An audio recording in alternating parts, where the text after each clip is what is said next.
Hi, I'm Bill Furlong, and along with my colleague Dr. Mary Crossan, we co-host the podcast Question of Character, where we answer all of your questions about the Ivy Leader Character Framework.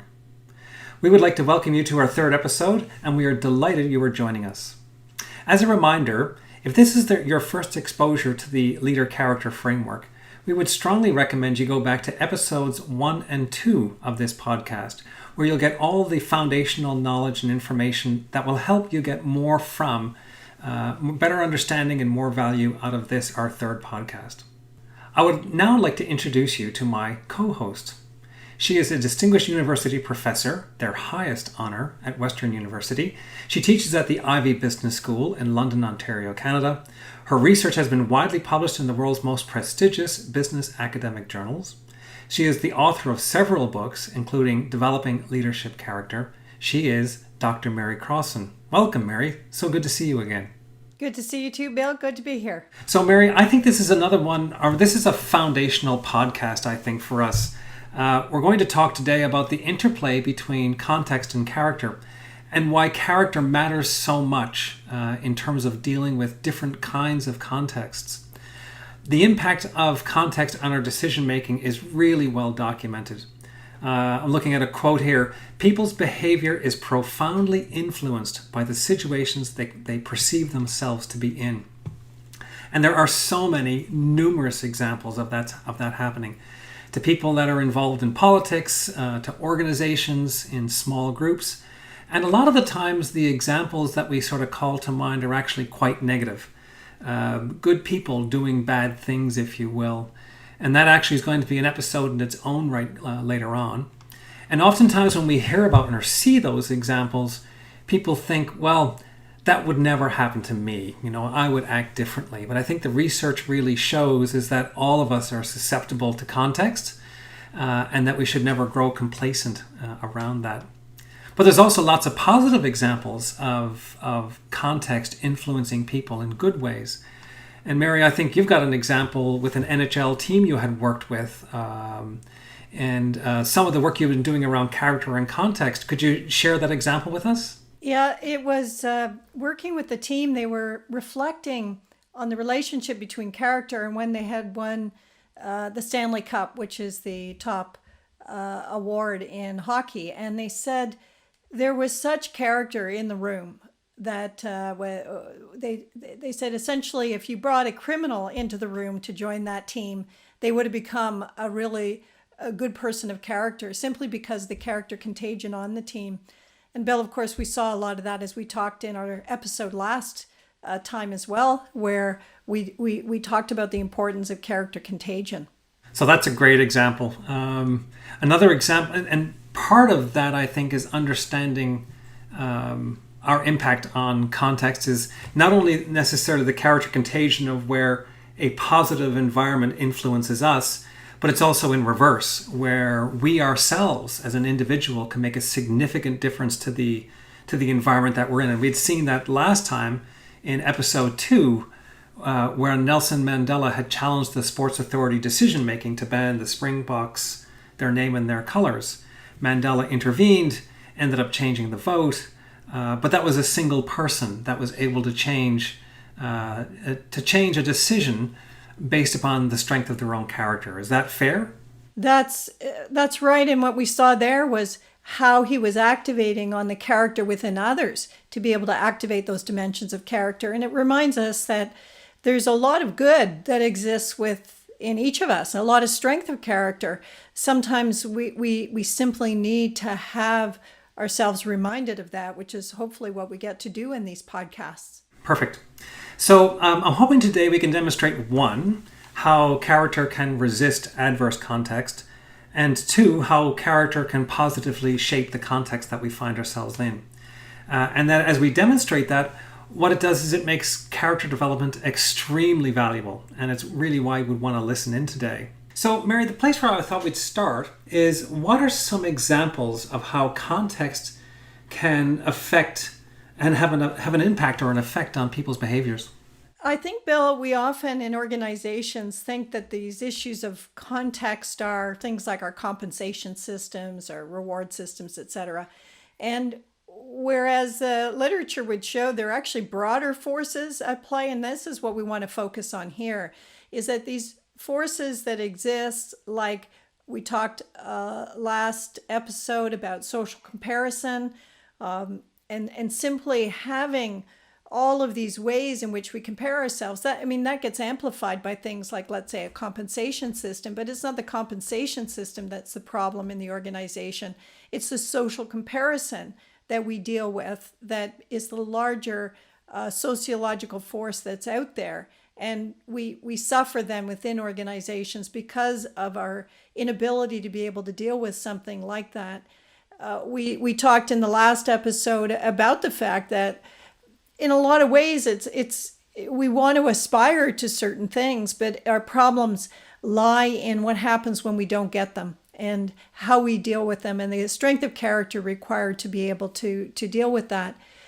But there are other forces like social conformity, which is not simply that we compare ourselves, but we actually have a desire to conform. It is so hard to be different from others. There's a innate a desire to want to belong, and therefore being different than somebody else in opinion or perspective is a really difficult thing to do. Of course, as we talk about, it takes strength of character to be able to stand in the midst of a variety of different perspectives and still hold your own. There are other forces, Bill, I think we can all relate to. Time pressure, big one.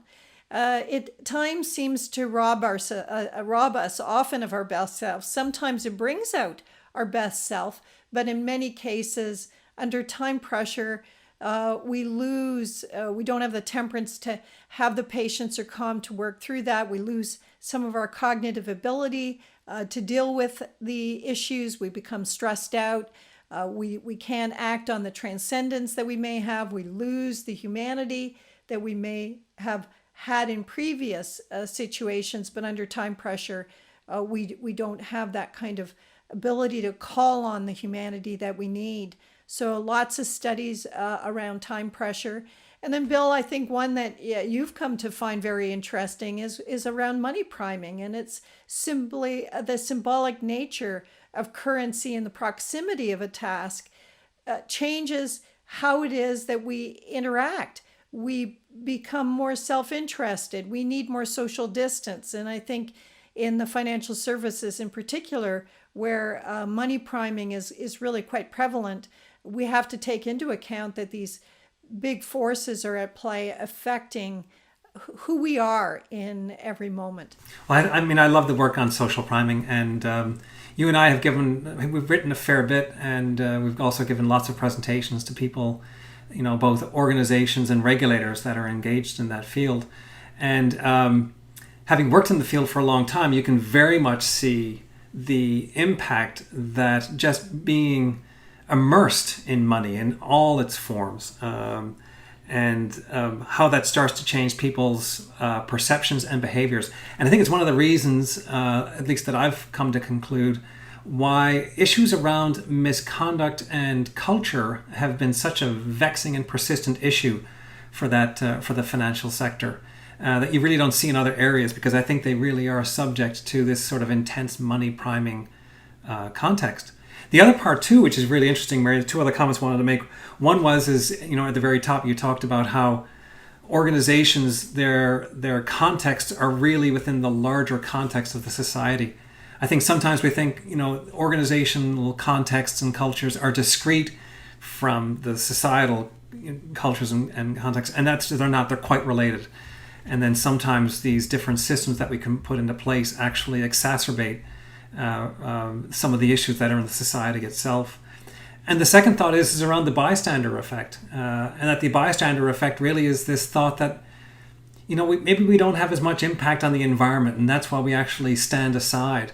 When again, going back to sort of we started talking about at the top of the show, is you have potentially so much potential impact on your context, and that you typically tend to underestimate that. And I think that underestimation, is what sort of is one of the drivers behind the bystander effect in its own right.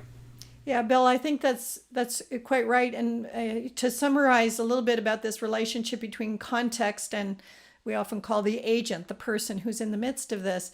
I've often thought about context like a heavyweight boxer coming into the ring, and we are like featherweight. So we're always going to get knocked out by context. And the idea about strengthening character is to actually build yourself into a position that you can withstand those contextual forces, many of which we are not even aware have that kind of influence upon us. That's right, because it's like a heavyweight boxer that you can't see, right? Or you can only see part of it. You think about some of these impacts of money priming, and they are so subtle and so almost insidious, and they take a long time and they accumulate. So again, that heavyweight boxer analogy is a good one, but I think it's a one that really is almost invisible to you. So now, one of the things from a leader character perspective, when context enters into it and starts to change your behaviors, just looking at that from a leader character lens, what insights, what's going on here when you look at that from a leader character, through a leader character lens? Well, I think what we pick up is that character, all of those dimensions of character, the 11 that we've talked about, are like muscles of the body, and that when they're not strong enough, if you put pressure, as it would happen if you put pressure on the body, you try to lift something that's heavier than you can lift, you simply can't do it. You injure yourself, you hurt yourself. In the case of character, I think we've underestimated the strength required of all of these 11 dimensions of character to be able to navigate in what is really a complex world. And Bill, I would add that this is certainly more challenging than, for example, when I grew up, my formative years, where you're dealing with social media 24/7, the stimuli that affect us each and every day are absolutely significant. And if you think then, well, what is the character that you need to navigate that space on a 24/7 basis? A lot more than we currently have. One of the things when organizations and individuals and other places, institutions try and deal with context is, and to kind of get the behaviors that they want, is they create a mission statement and a strategy statement and value statements. And you go to any large organization and even smaller ones, and on the wall you'll say, these are our values, this is what we stand for. Isn't that going to be enough? Because that's really what a lot of organizations, they kind of stop there. Isn't that enough?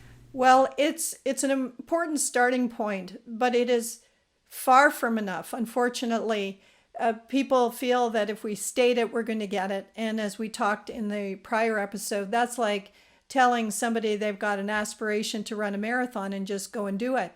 You actually have to train for it. So if you value integrity, or you value excellence, or you value customer service, you value collaboration, they're all values. It's very interesting. In these cases, they are dimensions of character.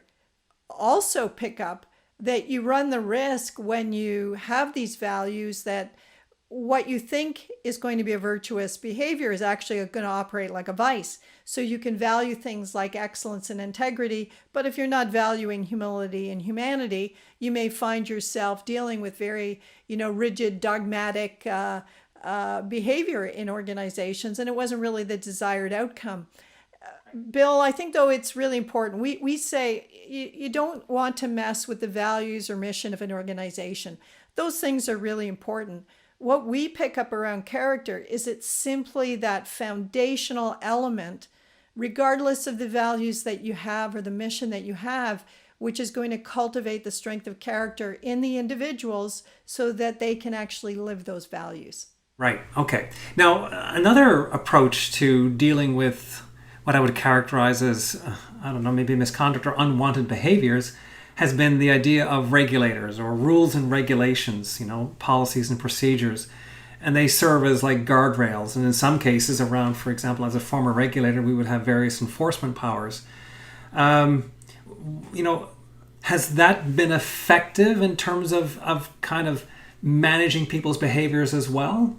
Rules and regulations, again, necessary but not sufficient. And here's the danger point. Lots of studies revealing that the more you're putting in regulations to try to solve the next problem, You have pushing people into operating within the letter of the law versus the spirit of the law.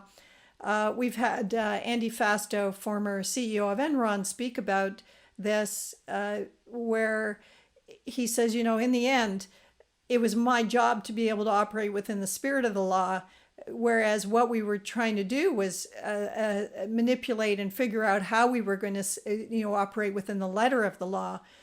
I think, Bill, the other issue around rules and regulations is something called practical drift.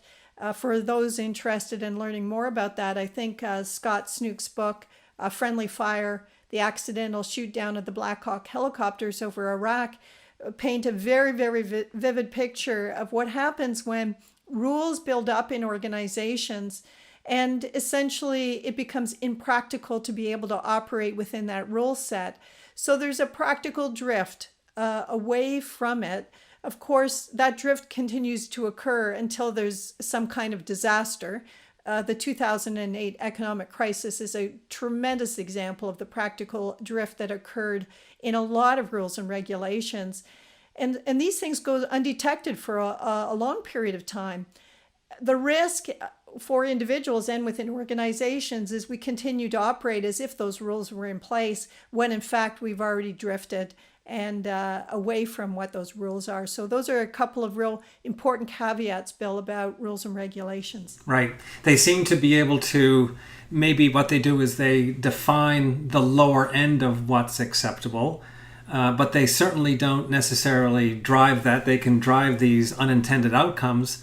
And to the extent you're actually looking not for the lowest standard of behavior, but for the highest, rules and regulations just don't really deliver that kind of outcome. We will put in the podcast notes a link to Scott Snook's book. It's a great book. I've read it, and it really is very interesting reading. So, Mary, the evidence now is overwhelming, right? That context has this massive, although often imperceptible impact on our behaviors. So how can character really then look to operate to, first of all, resist that, and then secondly, positively impact the context that we're operating in? And I'd like to sort of start with, say, an example of an individual, how they can resist adverse context, and potentially not only resist adverse context, but at the same time positively impact that context too. Bill, I think a great example is Jackie Robinson, who was the first African-American in Major League Baseball in 1947. And his story is captured in the movie 42. Again, I like these examples where you can go to a movie, you can see some of the factual account as to what went on. What I like particularly about the Jackie Robinson story is that clearly the systemic racial discrimination that he was facing was extensive at that period of time, which is readily portrayed in the movie. And clearly there are injustices. And if you think about these dimensions of character, he knows there are injustices.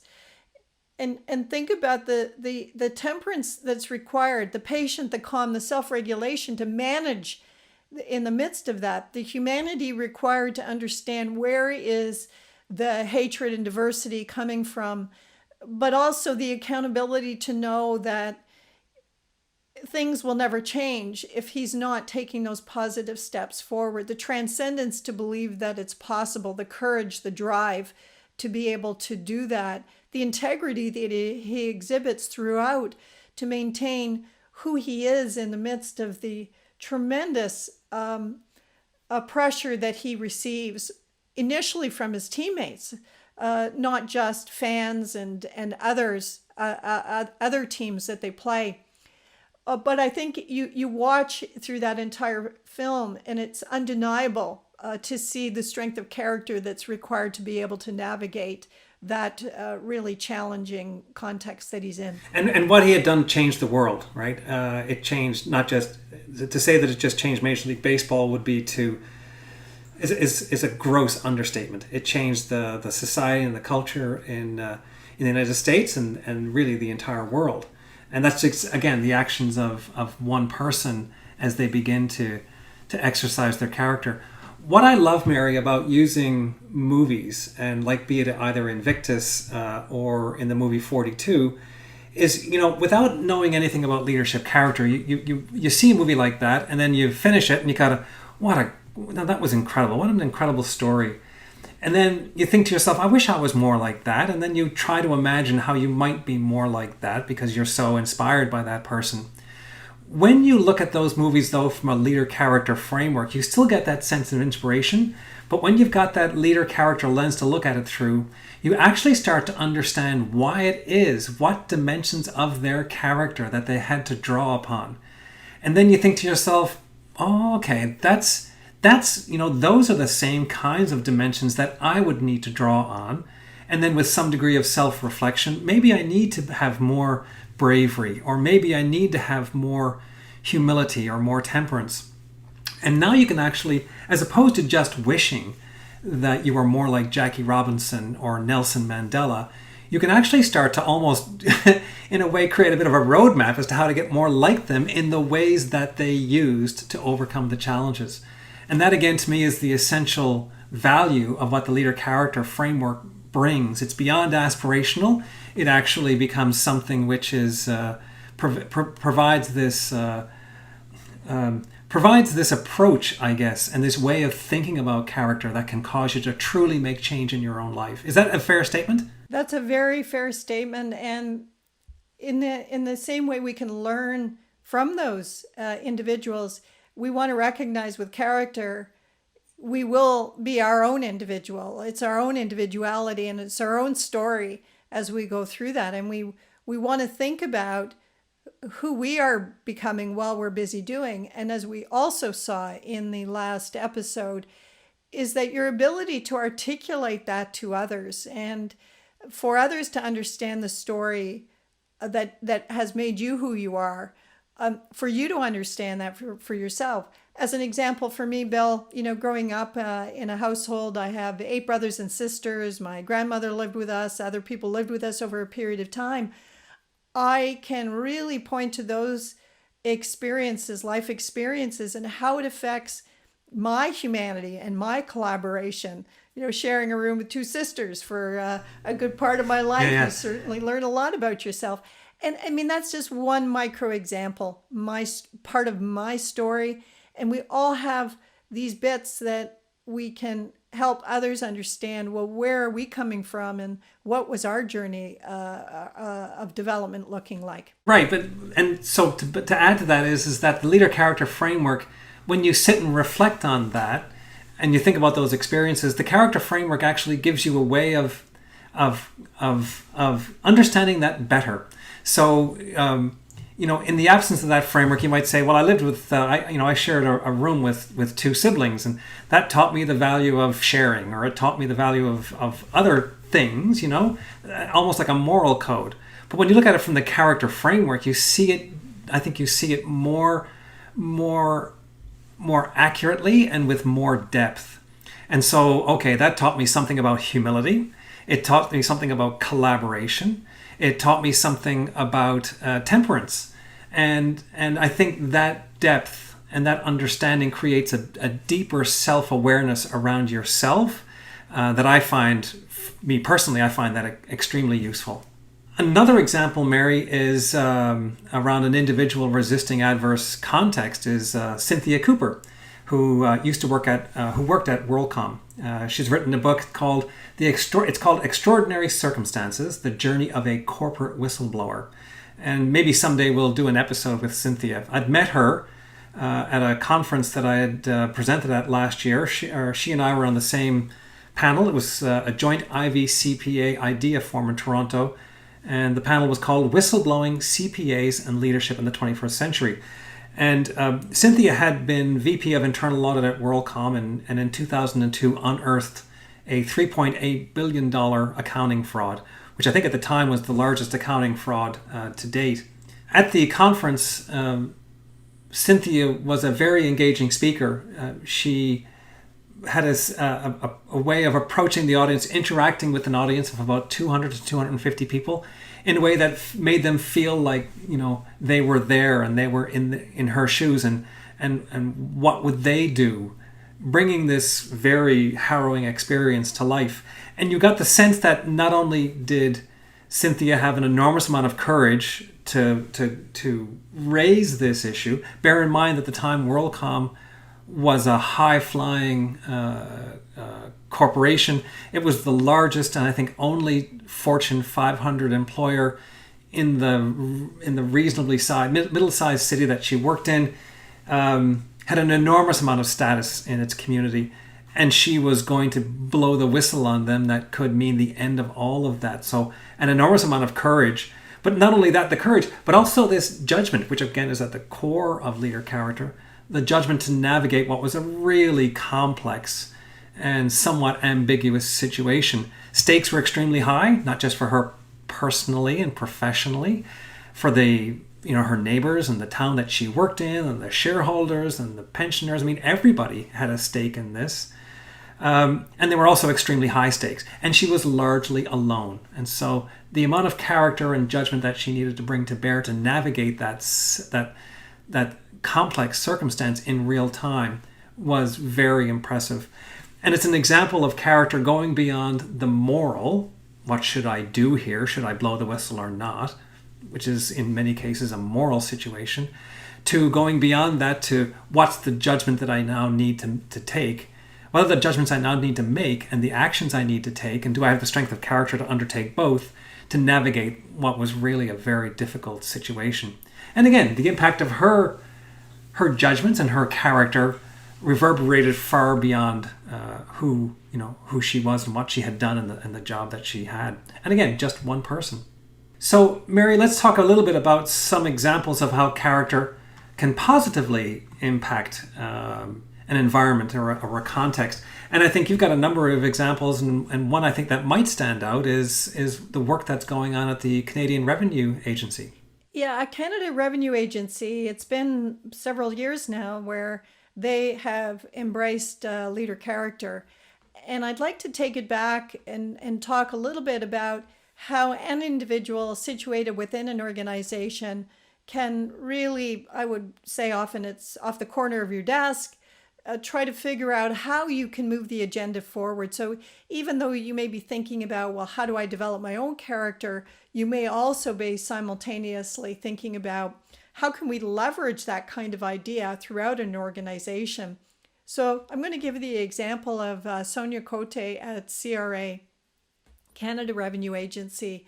And when I single out Sonia at the beginning, there's a cadre of people around Sonia. I think we know this. This stuff doesn't happen in a vacuum, but I think it's often helpful just to think about what does it feel like to be that one person in the midst of a lot of this. And in the case of Sonia, the board of management that would have oversight over CRA had asked the question, how do you know you're hiring the right people? And of course, that was her area of responsibility. How do I know I'm hiring the right leaders, in fact, specifically? And she felt they'd been doing a great job. Of course, on the competency side of things, good framework, ways of understanding processes in place to hire. Yet there was something that bothered her that might have been missing, when wondering, what is it that they may not be capturing? And when she saw the leader character work, it became pretty clear to her that this aspect of character, elevating character alongside competence, was an area they needed to explore in terms of their leadership selection.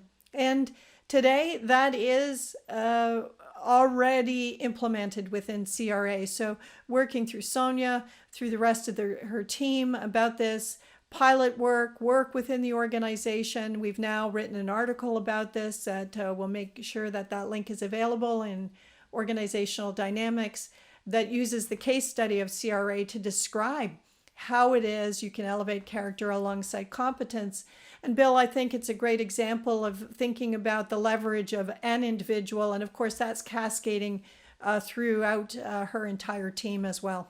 And again, recognizing that it occurs within a team, and Sonia's had many people helping facilitate and support her in that regard, but it's gone from the corner of her desk, Mary, and how far has it now, how have the dominoes fallen since then? Well, I think one of the telling pieces is that they ended up hiring or creating a position, Director of Character Leadership, and reporting now to Steve Virgin, who's another co-author on that article. And Steve now also has a dedicated team where they're working throughout CRA. The domino effect, though, goes beyond CRA because other organizations want to see what they've done. They want to see what it looks like when you've implemented character leadership, and they have been generous in their sharing of their insights with all sorts of other organizations, Bill. So since Steve and his team have been working, we've had this global pandemic, and that the organization has been called upon in some very stressful times to take on some very big responsibilities. Are there any indications yet how the strength in character has helped them deal with some of the challenges that as an organization?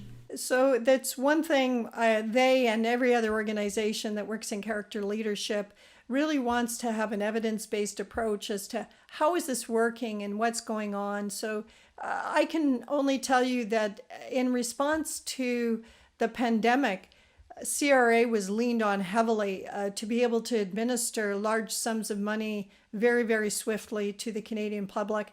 And there was a responsiveness that occurred that when I talked to the colleagues I have at CRA about was the spirit of character, elevating character alongside competence evident in the work that was being done. And it was pretty clear to them that was the case.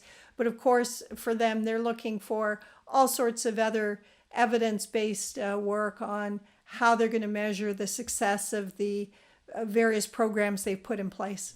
And if I'm not mistaken, they've recently won some sort of a leadership award as well.